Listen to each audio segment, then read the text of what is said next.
Hi, you're listening to a Pod for Good Media Network podcast. We are a network that provides podcasting production services and a supportive community in which podcasters can thrive. If you're a podcaster local in the Tulsa area, we would love to have your show on the network. If you are interested in starting one, we would love to help you get started. Find us online at pod4goodmedia.com and fill out our Pod With Us form. Happy podcasting.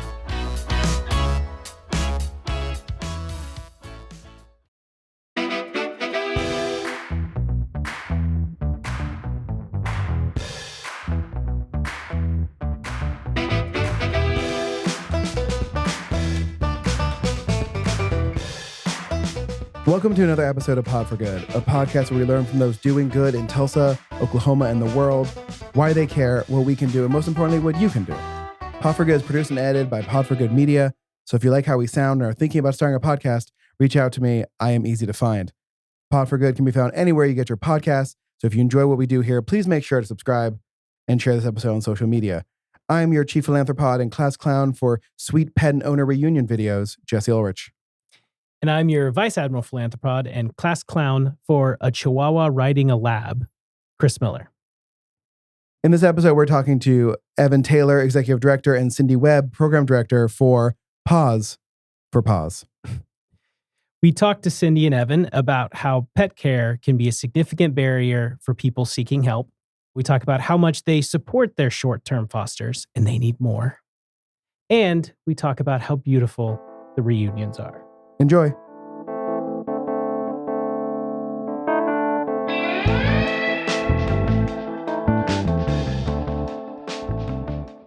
Evan and Cindy, welcome to Pod for Good. How are you doing today? Thank you for having us. Glad to be here. So, you both work for Pause4Paws. Yes. Tell us a little about that organization. We foster pets for individuals who struggle with addiction, mental illness, or homelessness so they can get the inpatient treatment they need. So if they need to go in for mental health care, addiction treatment, or medical care, but they do have to qualify by meeting one of the first three. They have to be struggling with addiction, mental illness, or homelessness. We take care of their pet. We are short-term, 30, 45, 60 days. And as soon as they're out of treatment or out of the hospital, they call us and they get their pet back. So they don't have to give up their pet in order to get the treatment they need. That's our goal. So, I'm going to ask the first question that comes up, which is, so the reason your organization exists is because people who are going to get this sort of help can't take their animals with them because these facilities don't have the capability for that. Absolutely. Correct. Yeah. We started almost 6.5 years ago. Mm-hmm. Our board chair, and please, Cindy, correct me if I'm wrong on any of this. She was needing care for her cats. She was on the board of the Mental Health Association at the time. Nope, that's not exactly right. She was, when she needed help herself, it was many years ago. Many years ago. Okay. Yes. And since then, she was on the board of the Mental Health Association. Correct. Yes. And wanted to get this started and met Cindy, and they've been doing it this whole time. And Cindy served every role in the organization, from program director, case manager, executive director. She's done all of that and just kind of have more of a passion for the pet part. So that's why they brought me in to kind of I'm not interested in the, I'll let him handle the budget, and the insurance, and all that stuff. I get to play with the pets. She gets to play with the pets. I get to love on homeless people and addicts. Yeah. I took 3 dogs today, two from the day center. 2? Or no, just the one from the day center. But I took 2 others to the vet from another location today too. We do require that the pets get spayed or neutered. That's another program qualifier. I was just on the phone today with the man who said his brother's at Laureate, but he's not sure if he'd be interested in getting his pet fixed. And that's just kind of a deal breaker for us because we want to help control the pet population. Yeah. Now, we don't require that they have it done before they come in. Yes. Yeah. They just have to agree to do it while they're with us. Okay. So, and we cover the cost of that. We cover all the costs. Our vet partners all over the city and other places to get those done, whether it's Spay Oklahoma or just at the vet clinic or wherever we can get. We have a great relationship with all the pet groups here in town. Mm-hmm. But one of the major confusions with Pause4Paws is we're not a pet organization. We are a human service organization. Mm-hmm. Pets just happen to be the people, or the pets of the people that we serve. And you'd be really surprised some of the stories that we see and experience on a day-to-day basis about 40% of our clients are people experiencing homelessness. So we work a lot with the Tulsa Day Center and the other shelters. I got a call today from Salvation Army. Really? Yeah, hadn't had that one in a while. Mm-mm. And so we just really try to take care of them, and so the people can get the help that they need and be able to come back and be productive members of society. Exactly. You know? Yeah. That's the And goal. some people do follow up with us. We don't follow up with them. We're not going to track you down and say, hey, are you still staying clean? You know? Yeah. But a lot of times they do follow up with us and say, hey, just want to let you know we're doing great. And I love to get those calls. Or they'll send us a picture of their pet or something. Yeah. That's nice. We keep the facilitation of the foster and the client. They don't have any communication, just for safety issues and privacy issues. So we're kind of the middle person between all of that. Yep. All We'll of our pay- fosters are completely anonymous. No one Yes. knows where they live, who they are. We don't post pictures of them. We want them to know that they're completely safe from any blowback regarding their pet. Yeah. So how big of a barrier is it for people seeking treatment huge. to not have someone to take care of their pets? It's huge. The reason that we got going is that actually Katie and I had been friends for many years prior to Pause4Paws, but in the Mental Health Association, they discovered that people would die on the street rather than enter the hospital if it meant just letting go of their pet or giving up their pet. So they weren't getting treatment, they weren't getting mental health care, they weren't getting medical care. I had one woman I found her sitting on the curb. She'd been with us before in 100-degree heat with her Chihuahua because they wouldn't let her into the ER at one of the hospitals here because she had a dog, and they just turned her away. Yeah. So she called me, and I finally found her sitting on the curb, very ill with kidney disease. She could have died that day. Yeah. And we were able to take her Chihuahua in, and she was able to get the care that she needed. Mm-hmm. And I know that some organizations have started trying to put in kennels, places like the Day Tulsa Day Center Center. and some of the domestic violence shelters as well have tried to, because it was a huge barrier for them as well. So you mentioned that you also treat addiction as well. So is it a similar issue with them? Oh, yeah. Yeah. Yeah, we we- don't treat addiction. Yes. Yeah. Sorry. Yes. We are not mental health professionals. we're not. Right. We just take care of the pets. But it's a huge issue. You can't get into 12 and 12 or Grand, as it's known now, any of the treatment centers if you have a pet. They will not accept the pet. There are some sober living places, apparently, that will allow you to have your pet with you, but not very many. And they're hard to find. And Yeah. And so sober living is an issue because generally we don't do sober living because it's much longer and we are short term. Yeah. Because we take care of individuals or help them with their pets that suffer with mental illness and medical as well as the addiction, we're limited. Right. And then we're always limited in the number of foster families. We need more all the time, especially big dogs and pit bulls. If this sort of breaks any sort of HIPAA law or anything, you don't have to answer it. I'm wondering, Chris and I have had many conversations with many organizations in town about homelessness, temporary homelessness and whatnot. And it seems to be a sort of like revolving gate of just trying to get homeless people off the street, get them back into their normal lives. So that because, once you're homeless once, it is very hard to not become homeless again. And so do you find of your sort of clients, like is homelessness the most difficult one because they go into a shelter for a couple of days, then come back out, get their pet again, and then when there's another problem, you come back to them, they come back to you? Well, we do not take care of pets while people are in a shelter. We are not able to do that.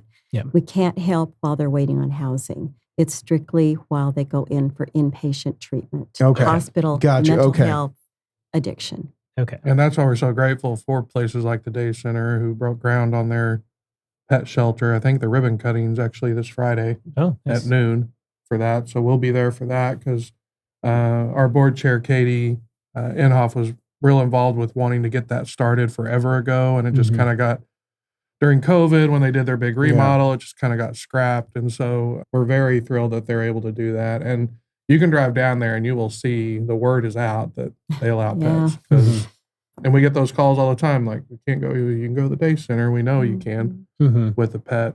There's a kind of a stigma with people experiencing homelessness that you might see, like when you pull up to a street corner and there's someone there asking for money and they have a dog. And we get a lot of people kind of like, well, why do they have a pet? They can't even take care of themselves, which is a horrible statement. But we have to remember that these pets were saved themselves. Yeah. These aren't pets they're buying off Craigslist, from a kennel for $500. This isn't an expensive bulldog, that someone's going to breed. They're pets that they've found most of the time. Most of the time. And They're have taking saved care of themselves. strays. Yeah, they're taking care of the strays. And then when we get a hold of them, we get them fixed. Yeah. And so we're hoping Vaccinated. that helps control all of that. So these dogs are not, for example, say Icelandic sheepdogs that that someone we might know is getting shipped into them. No, believe it or not. Oh, there's the two main breeds that we get. You want to take a guess at the two main breeds? Well, one of them is definitely pit mix That's because that's going to be That's correct. that's most stray and shelter dogs have some interesting. What would be the second? What's the second? Once I say it, you're going to go, oh, makes sense. I'll throw something out. Golden retrievers. No. I was thinking some kind of lab. Yeah. Because there's so many of them. Okay, think portable. Some kind of a terrier Chihuahua. Chihuahua. Interesting. Mix. That's an interesting Chihuahua mix. mix. Yeah. Often mix, yes. I had a Chihuahua mixed with a Pitbull. That was an interesting. That's interesting. Yeah, that was an interesting. Yeah, we don't. The temperament of that dog. Yeah. We don't have to get into details. Yeah, of those are very different temperaments in a dog. Yeah, it is. And most of the time, these pets that are, especially the ones that come from folks experiencing homelessness, they are the nicest pets. Mhm. Pitbull, whatever, doesn't matter. They are like the most Very loving, loved. caring pets. And we have a very strict policy when we're accepting in, like they can't have been aggressive or have bitten anyone. We want to make sure our fosters are protected as well. A lot of our fosters have pets already, so there's just kind of an addition to it. Yeah. But kind of a plug for fosters, if you don't mind me doing that real Go for quick. it. Our fostering is different because ours is all short term. Yeah. Most other groups, they want you to foster the dog or cat until it's adopted. And that doesn't happen. I had one with for us. 8 months. Yes. Right. So you're only going to have this dog for a weekend, 30 days, 60 days is usually max. Yeah. We've had very few special cases go a little longer than that. But so if someone is thinking of adding a dog to their family, this is my plug. This is a great opportunity to see if a dog or a cat matches your lifestyle. Right. So you short-term foster for a while before you buy that kid the dog he wants, and just help us out at the same time. We've also seen a big influx of cats this year, and actually just took in 2 rats Yes. Oh, interesting. this week. Well, we didn't actually take Well, them. yeah, we facilitated. We will be taking facilitated them in. yes. Yeah, we have Yeah. one client that really wanted a dog. Wasn't able to take care of her dog anymore. Yeah. And we did help her with getting her dog adopted. Her health was just to the point where she Yeah. couldn't. But she really wanted a support animal. And she said, I want a rat. I've had them before. They're very affectionate. And I'm like, okay. Yeah. So we found a couple rats for her. So we will have be caring for them in the future, I'm Yeah. sure. So I was curious about that. So do you have instances where the person you're helping is no longer able to take care of the dogs or cats? And then in those cases, what do you do? It's very, very rare. Okay. It that is happens. rare. But we don't like talking about it too much just I because understand. we don't like to talk about foster field. It does happen very occasionally. Mhm. And in most cases, we found sometimes either the current foster will end up adopting or we'll do kind of a little Facebook thing. The only problem on our end with that is that half the time when that happens, we lose a foster. Yeah. Mm. No, I get and that. so that hurts us. So the ultimate goal is to get them back with their pet. With the And owner, yeah. 9 times out of 10, that's what happens. Sure. But Oh, every yeah. now and then there's a rare Yeah, case that it Yeah, we does do have happen. 3 cats right now that are awesome because they are really great pets. Yeah. Mhm. And they aren't strays, they're loved pets, but we do have 3 cats that need homes. Mhm. So if anyone is interested in I great will put out the flag amongst my Yes. fellow cat people. Thank So- you. Look at people. Yeah. Darling, we have 2 tabbies and 1 tuxedo. Oh, nice. Very personable cats. I won't tell Trent about that one. Uh-oh. He's been talking about trying to get a 3rd cat, and I'm like, are you really? Hey, 3 cats are fine. I've got 3. Mm. So how do you support the fosters? We've talked a lot about the patients, homeless people, Mhm. and what how you're supporting them. I'm curious what you do to. We just provide facilitate them with support. everything they need. We'll Mhm. transport the pet. If they need a kennel, food, bowls, toys, leashes, litter box, kitty litter, medicines, If they're staying longer than a few weeks, then maybe even a nail trim and a bath at the vet if we're able to do that. Oh, I've And- given many a dog a bath in my bathtub before taking it to a foster. I'm not taking this stinky dog to a foster. Yeah. There's been a few times, yeah. Yeah. But and we're just that constant support. Mhm. We have one dog out south that has chewed through a leash a couple of times, and so we keep taking leashes out there. And Yeah. I took some anti-chewing spray this time to encourage them to spray it on that. On the leash. But yeah, that's just where we get everything that we need. Yeah. And it's Tulsa's philanthropic heart is what's kept us alive. And I was going to ask how thriving. you get all these supplies that you're giving to these foster. Yeah, we're funded a lot by grants, of course, local grants, the Zeros, and a few others that we've had great relationships and great. Hardesty Yeah, has the been Hardesties. wonderful. Yeah, we've had some really good, and we're getting some new ones this year. We're asking a couple of newer grant providers to help us with a vehicle because right now Cindy's been using her vehicle for this, and I have my SUV with a couple crates in the back, and it'd be nice to have one that we don't have to put a dog shield thing up and all this other thing. So we're hoping to hear about that pretty soon to see if we've got the money. What are their secured names? for that. Let's put some pressure on them. I'm just kidding. No, we're gonna do that. I'm just kidding. They know who they are. They know who they are. That's right. And then we have 2 events each year. We have a Party with Paws celebration in the spring. And then we just wrapped up our trivia night, which is our annual big fundraiser, and had great success. Nearly 200 people there. We went over goals on all of the finances and Excellent. Cool. raffle tickets and everything. So we're going to have to find a bigger location for it next year because we outgrew the space, which Nice. Always seems to great be a problem. constant with us. We started at Yeah. Baxter's for one, and Yeah. then went to OU Tulsa for 2, and now we're going to probably go somewhere else for the 3rd one just because people are passionate about this. Yeah. Yeah. We're- And we give great parties. We're a Yeah. lot of Yeah. fun.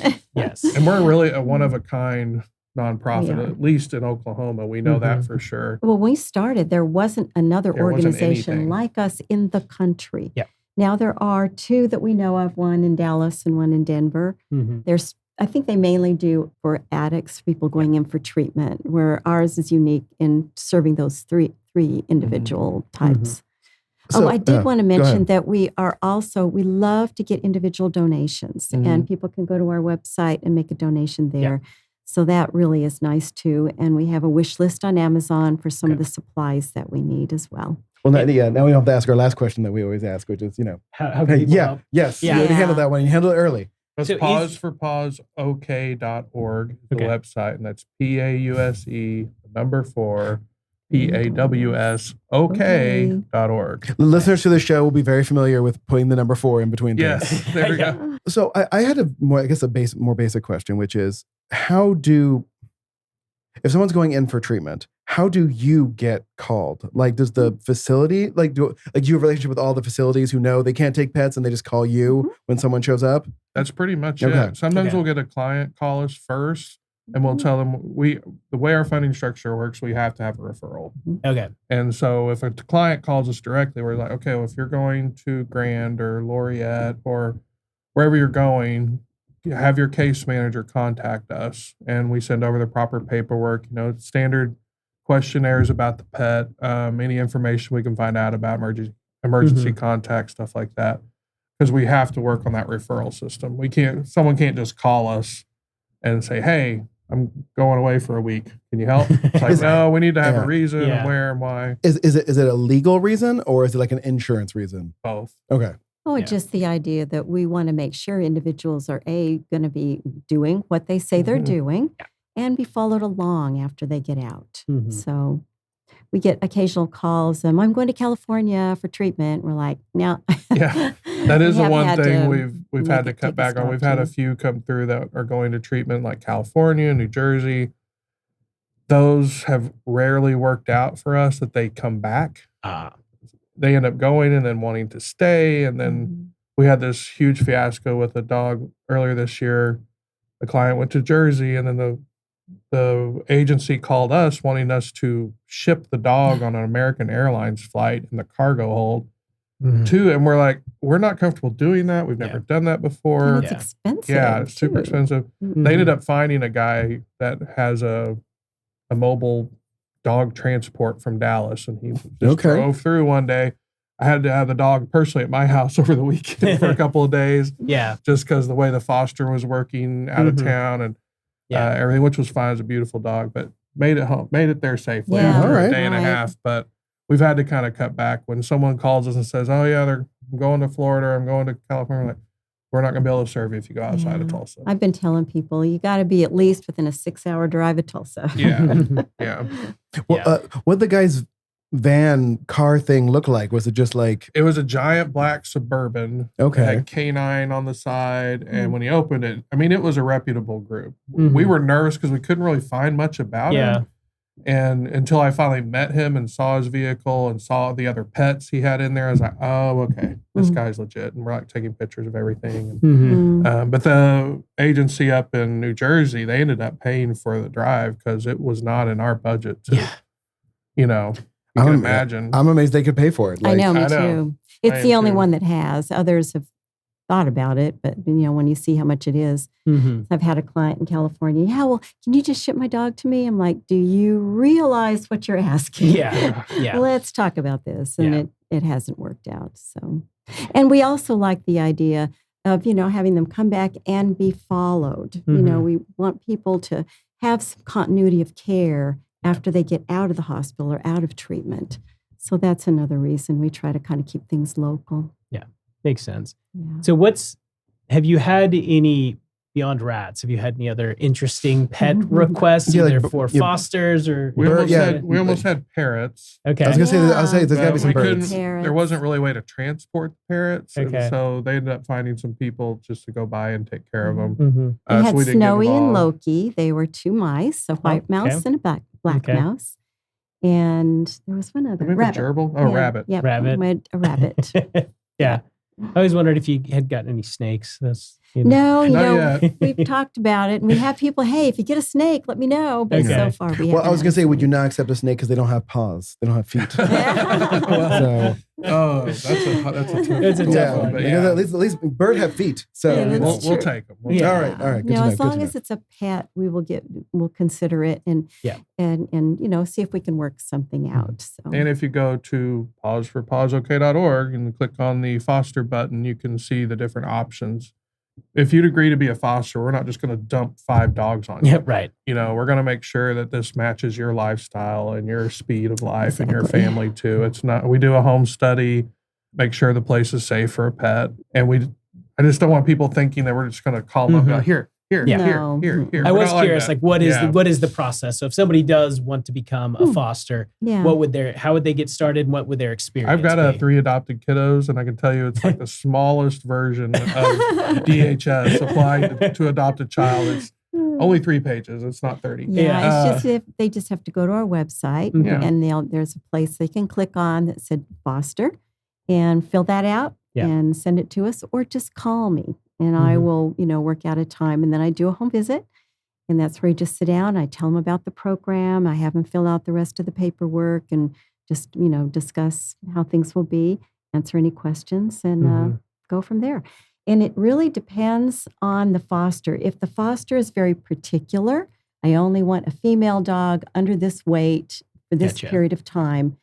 That is an actual individual with our program, and I haven't called her very often. Yeah. Now, if you're willing to take a pit bull and you don't have any other pets in your household, I will be calling you probably within 24 hours. Right. So it really depends on how open the situation is. Yeah. Well, when we're ready to foster again, we have a pit mix that was a foster fail for us. And he's really good with other dogs. Okay, good. Yes. Yeah. Good. I am a little bit particular about that as far as where I'll place.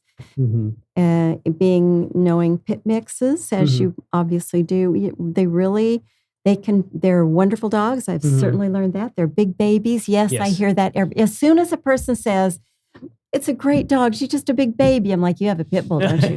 I know you do. It's a pit bull. Yeah. But they also come with a lot of strength. They're usually a year old for some strange reason when they come to our program, 1 year to 18 months. Yeah. I want to know where all the old pit bulls are. But and they're very energetic, and a lot of our fosters are not able to physically handle them.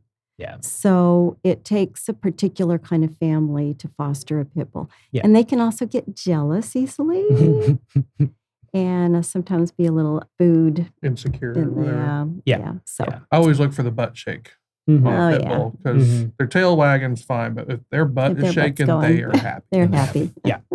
Yeah, we have to use a gentle leader with our dog because he's just strong. Yeah. Sweetest thing in the world, but he'll, Just stout. Oh, yeah. he'll They're bricks with legs. Yeah. Yeah, he's strong. They see Yeah. something they want to chase, honey, you better hang on. Yeah. 'Cause- Yeah. Yeah.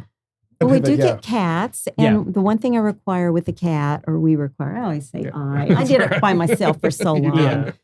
is that they have if they have other cats or other animals, they have a dedicated cat room. Okay. I want the cat contained in one room because cats are, they don't adjust as easily as dogs do. Yes, for sure. So we want to know that they're in one space where they can adjust and then slowly introduce maybe to the other animals in the home. If it's just a single person in an apartment, then that's not as big an issue. No, we've had a total of 3 cats over the last decade, and I had one we adopted from the TU campus and had to introduce her to our older cat, and then when the older cat passed away, we had to then introduce her to the kitten. Oh. And so it was a lot of just using the same tent that we'd keep. Whichever cat was newer was in my office, and then we would bring them out in the tent for 10 minutes so they could smell each other, and then Right. separate them again. That's Yeah. great. You do Yeah. that. Yeah. A lot of people don't do that. Yeah, Yeah, and there's if you don't, you can create animosity that lasts the rest of their lives. Yeah. Cats don't get over it. Yeah. Animals are beautiful creatures, but they are weird. They are very They're weird. weird. So- They're weird. All of us are, I guess. Yeah. Yeah. Mhm. Yeah, I feel both dogs and cats, I think, just have the freedom when they are in a home to just really fly their freak flag. Just I'm going to sit in this really weird position all the time. Yeah. Or Yeah. Remus, who sits like a human on a couch Yeah. a lot, and it's hilarious. Sit up. Yeah, and holds his head up and And he looks has around. that really sort of pinkish Yeah. white Yeah. coloring on, so it looks like human skin. Yeah, on it's, him anyway. it's very Oh funny. my He's just we're gosh. talking about human things. Yes, Yeah. yes. So Yeah. cute. Yeah. Yeah. Do you find it hard? I guess talking about fostering more. Do you find it more difficult to find people who will foster dogs versus cats, or is it always just about? We didn't have a giant need for cats until this year. Yeah. So it really, you can correct me if I'm wrong on that. It really wasn't much on the radar. I mean, we just found one when we needed one, but I mean, we do. We have several people that are cat people, but I would say for the most part, most Mhm. of the people that apply are applying to foster dogs. yeah, Okay. we've just seen that weird Yeah. influx this year. Mhm. Mhm. We had a lady that was living in her car with 3 cats, Oh, I think there were Or more 5. than that. I think there were 5. Right. Yeah. living in their little kennel. So she had a little kennel in the car, I think. And so we went and got 2 or them. 3 of them. Yeah. She went into treatment, and we had to split the cats up, and 2 went one where and 1 went to the vet and stuff. So yeah, there's just a lot of differences out there. But at the same time, these cats were so cute and so loving Mhm. and so adorable. And Yeah. when we returned them back, she was working with another group and got a RV to live in. Oh, wow. And so we delivered the cats back to Mhm. her. And when you open that door and the cats just kind of running, they're like, yep, we're home. Yeah. I mean, they've never been in this RV before. They've been used to living in a car. Yeah. And so they go in there. The reunions are the best part of Oh, the job. I can absolutely. imagine. Oh yeah. You can look on our Facebook page Mhm. to see some of those videos. Mostly Cindy shot those because Mhm. Yeah. returning a pet to a client that hasn't seen him in 30 days, it's gorgeous. Oh, Yeah, I mean, it it's is. just so. Oh my gosh. And it doesn't matter. One of the best ones we've got on there is a guy that's chronically homeless. Mhm. And he went in for treatment, but as he said, quote, it just wasn't for me. It was like high school all over again. I'm like, whatever. But they get their pet back. We don't require, it's not like, oh no, you have to have a house now. You have to have Mhm. gone through, no. If Yeah. they want their pet back, they leave early, we assume maybe they'll be back Yeah. when they're ready. But that dog was so excited. She didn't care that she was living on the street with this Yeah. guy. She was all over him with Mhm. excitement. And I So- think that is an important point because people always want to think in terms of some perfect solution, Right. right? Yeah. And, it is absolutely better that these dogs are potentially living on the street with someone that loves them rather than being in a shelter where they may have been euthanized or Right. living Well, their that life. is what would happen. to them. Right. If a stray's out and they get Yeah. caught, they're going to Yeah. get euthanized. Exactly. 9 So, times out of 10. So I mean, I think that is an important thing to think about this when you see somebody living on the street with a dog. That dog is in an immensely better position than they would otherwise be in. And so I think it's wonderful that you all have an organization that's able to support both the people and the pets. Right, exactly. And, on occasion, if someone, I've seen a homeless person hit their dog. If we know that a dog has been abused or a cat's been abused, that's, we only take animals that aren't aggressive and that are healthy. And there was one time I did get a call regarding a dog that was being abused. And that's not a dog we took in. For one thing, I don't think the guy was going in anywhere. But I just told the landlady to call the authorities about that. That's not something we get into. Sure. If we knew that a dog, like one individual had cats that were so skinny, it freaked me out. And I'm like, well, I'm not giving these cats back. Obviously, she's starving them. So they were with us for how long? A good month or more. Yeah. Couldn't get those cats to gain weight. They ate and ate and ate. And finally, the vet's like, I don't know. I They're think just they're tiny just cats. skinny cats. That's interesting. So she got her cats back. Yeah. So can you share maybe a few of some of your favorite reunion stories? Oh, gosh. So many. You've got more than I do. I know. And now, of course, they're all blurring in my mind. There's this beautiful yellow lab that I've gotten twice. And this dog, I swear, smiles at you. I mean, it is the cutest thing. And when it sees you, it doesn't care who you are. It comes up, it leans on your leg, and then he kind of does this side hug of your leg. Like he will literally put his paw around. It's not like in your way or tripping you or scratching on you or anything. He's not jumping on you. He just kind of leans on, this big smile on his face, just kind of loops it over. And his owner loves that dog. And you can tell that dog has been very well taken care of. Not spoiled. He's not like overweight or anything like that. Just taking him back there, and he would do a little hug to me and then just ran over to his owner and gave him the hug, and then just starts jumping and licking and barking and everything because he's just so excited to see his owner again. Cat's not as emotional, They're like, oh, thanks. I'm back. Cool. Where's the kitty litter? But there's one set of pictures I was able to snap of a guy who had a cat, and he was so excited to get his cat back. And so he put the carrier down, and he leaned over and opened it. And then when he picked up the cat, his face is just lit up with joy. Yeah. And I mean, the cat was like, but he was so excited to see his cat. Yeah. So, it's What were those two dogs that would ride each other? The one with oh my gosh, Joe and Mike. Joe and Mike. Joe. Joe was this big mutt, lab mutt, right? And then Mike was a little one, or was it vice versa? I think vice versa, but I'm not positive. Yeah, Mike was. I think it was Mike was a big black lab, and Joe was a little Chihuahua.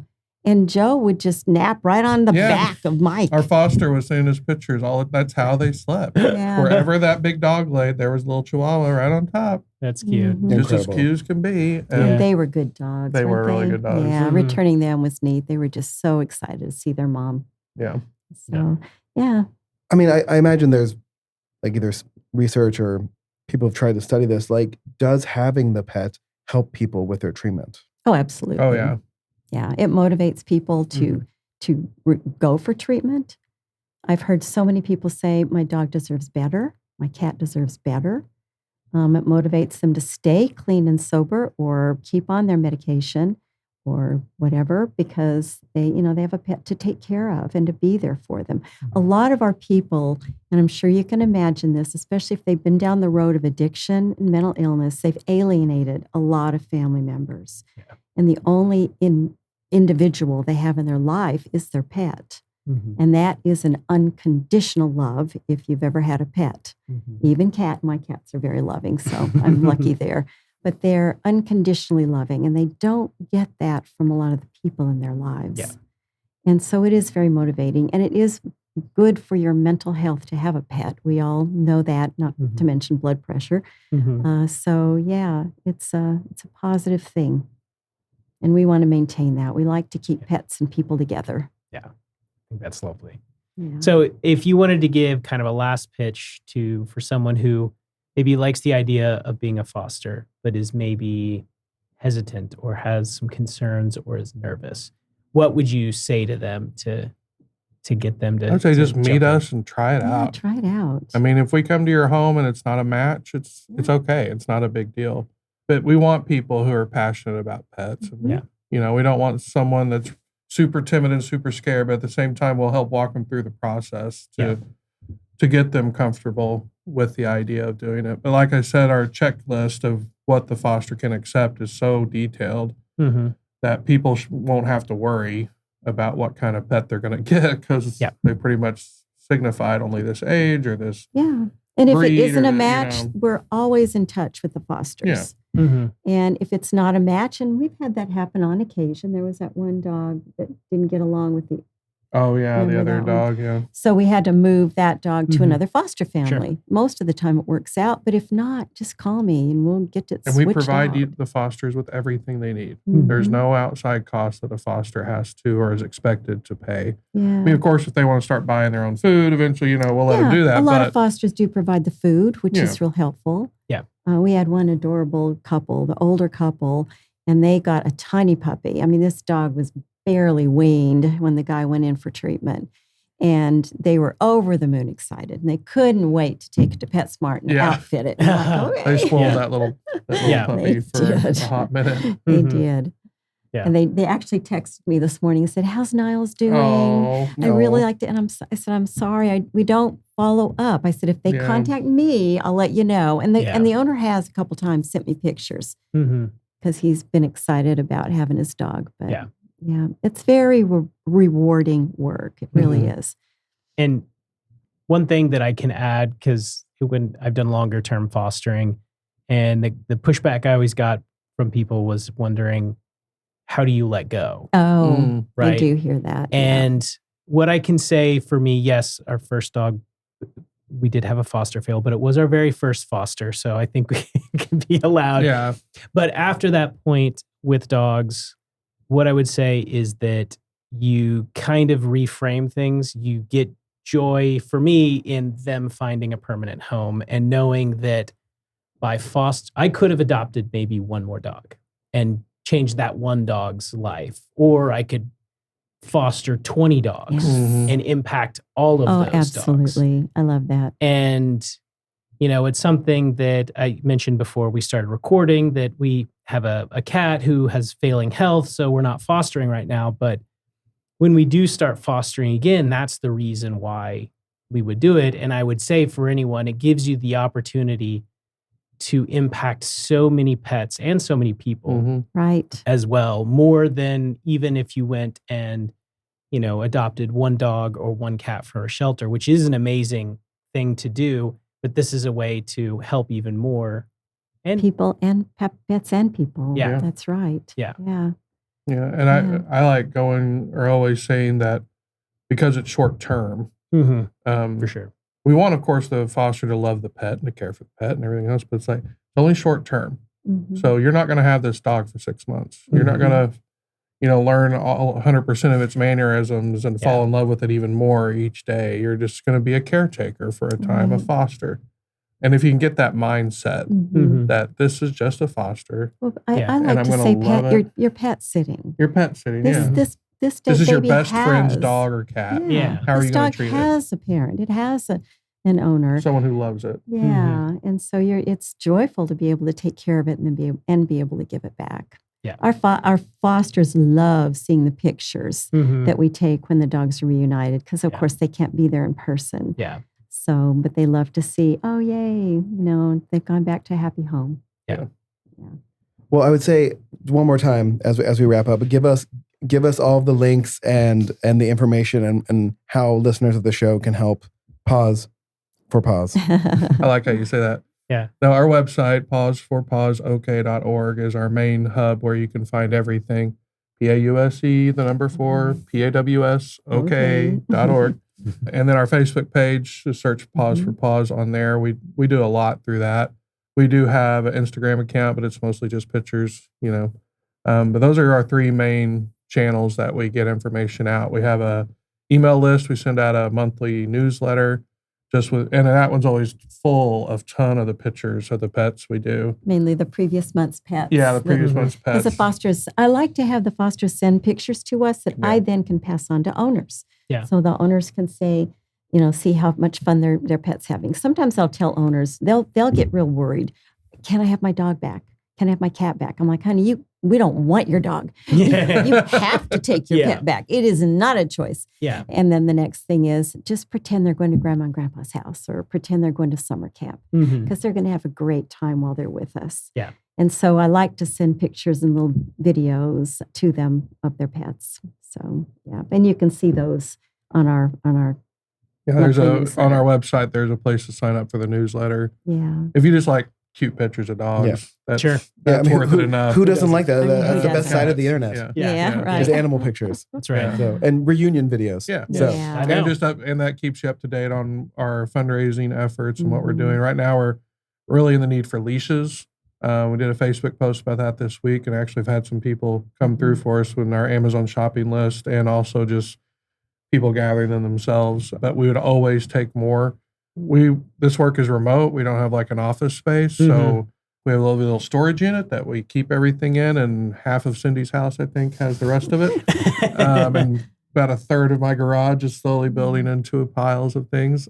We do outfit every animal that comes through if they need it with a new collar and a new leash. Sure. And a tag, a Pause4Paws We do a tag. Pause4Paws tag. And that way, if an animal is lost, I'll get a call. It's Yeah. like, hey, there's a dog out here. It's got your tag on it. Yeah. And I could say, oh, that's so-and-so, and I'll Sure. contact the owner.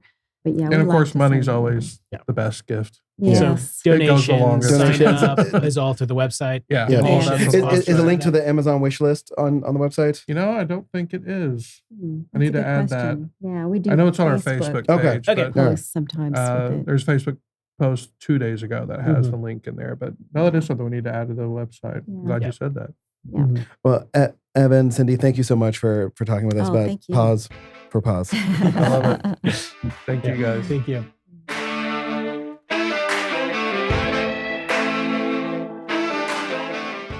Thank you all for listening to our episode with Evan and Cindy. Please, if you're thinking about fostering a pet, check them out on their website, which they mentioned many times and is in our show notes. And, for the love of God, send them some money. Paw for Good. And supplies. And supplies. Amazon wish list soon to be on their website. Please make sure to follow Paw for Good on Facebook, Instagram. And of course, please subscribe and leave a review if you can. As always, Tulsa, get it done. Broken Arrow, I haven't heard anything recently, so you get a pass. Be kind to one another out there. Bye.